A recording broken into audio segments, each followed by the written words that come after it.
Moi, j'ai vu passer l'avion, puis j'ai entendu brrr, pouf! Là, le feu a poigné en dessous.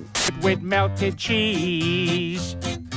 I like twins unless they're Siamese. Changeover between the third and fourth. Oh, and Westbrook sends it home. Attention, cette émission contient du contenu scientifique. L'émission qui suit a été traduite. Bonjour, aujourd'hui à l'émission, nous allons aborder le thème suggéré par un de nos auditeurs désireux de connaître plus sur le sujet, la mémoire. Nous avons fait des recherches et nous aimerions vous communiquer ces informations très spécifiques. Tout d'abord, il faut être capable de différencier la mémoire à l'apprentissage. L'apprentissage désigne un processus qui va modifier un comportement ultérieur, par exemple, apprendre une nouvelle langue. Pour illustrer l'apprentissage, pensez au petit tiroir que l'on ouvrait au primaire pour mettre de nouvelles informations. La mémoire, elle, c'est notre capacité de nous rappeler des expériences passées, qu'elles soient bonnes ou mauvaises. Nous pouvons l'illustrer par des images comme la première fois que vous avez pris votre petit chien, votre première bêche en snow, votre premier baiser. Ce sont tous des moments incrustés dans votre mémoire. J'apprends une nouvelle langue en étudiant, mais je parle ensuite grâce à ma mémoire qui puise dans les mots appris. Bon, entrons dans le sujet. Tout d'abord, expliquons comment la mémoire fonctionne. Un premier critère est celui de la durée du souvenir, qui permet de distinguer au moins 3 types de mémoire. La première, la mémoire sensorielle. La deuxième, la mémoire à court terme. Et la troisième, la mémoire à long terme. La mémoire sensorielle conserve très brièvement l'information apportée par les sens. Le toucher, la vue, l'ouïe, sentir et goûter. Sa durée est si courte qu'elle est presque considérée comme faisant partie du processus de perception. Nous parlons d'entre 0,1 à 2 secondes. C'est très rapide. En gros, la mémoire sensorielle ne constitue pas moins qu'un bref passage oublié. La mémoire à court terme enregistre temporairement les événements qui s'enchaînent dans nos vies. C'est un visage croisé dans la rue ou un numéro de téléphone entendu qui se dissipera rapidement à tout jamais si on fait aucun effort conscient pour s'en rappeler. Elle dure qu'une dizaine de secondes. La mémoire à court terme se produit dans le lobe préfrontal.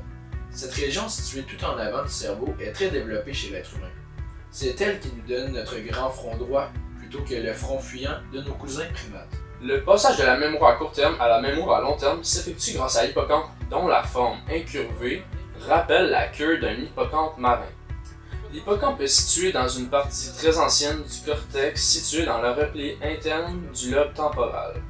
Toutes les informations décodées dans les différentes aires sensorielles du cortex convergent vers l'hippocampe qui les retourne ensuite d'où elles viennent.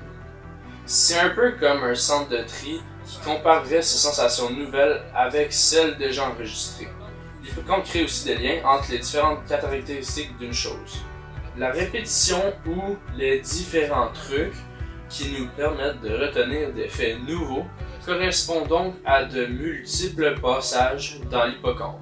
La mémoire à long terme est donc la seule mémoire qui nous sert vraiment à quelque chose. Comme par exemple pour compter, lire, écrire. En résumé, la mémoire sensorielle est une mémoire très vive qui se capte par l'un des 5 sens. Exemple, un son, le goût de ce que tu manges, etc. Il disparaît aussitôt puisqu'il n'est pas très important. Ensuite, il y a la mémoire à court terme. Cette mémoire est une action que vous allez oublier une dizaine de secondes plus tard. Exemple, quand vous écrivez un numéro de téléphone et que vous ne faites rien pour le retenir. Et enfin, la dernière étape, la mémoire à long terme. Celle-ci est la base de votre apprentissage. Maintenant, parlons de 3 sortes de mémoire. Les deux premiers sont ceux de la mémoire auditive et la mémoire visuelle. Tout d'abord, il faut savoir que la mémoire auditive et la mémoire visuelle sont associées. L'une aide l'autre. Par exemple, on associe souvent un son à une image. Par exemple, on associe la poule au son de et non à ses sons.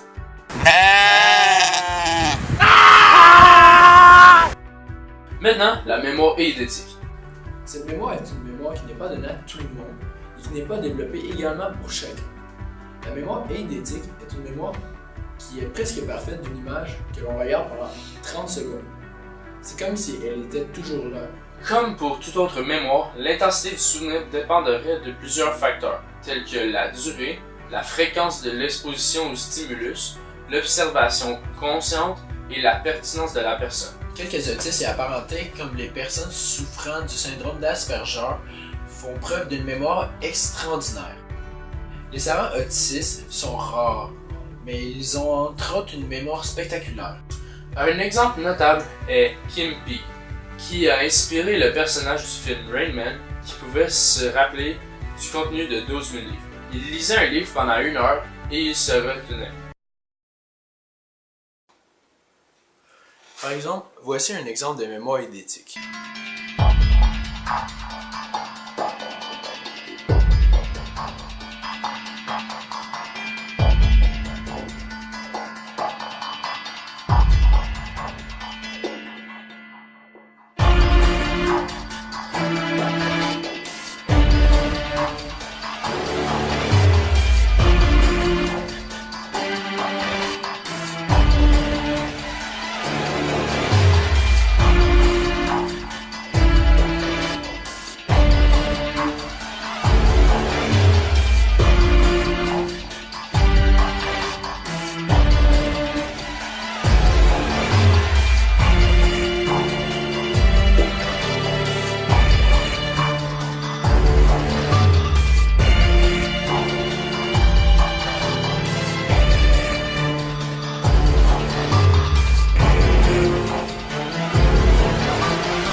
C'est déjà tout pour nous. Au plaisir de vous revoir la semaine prochaine. Nous traiterons du sujet. Bon, ben, c'est déjà tout pour notre présentation.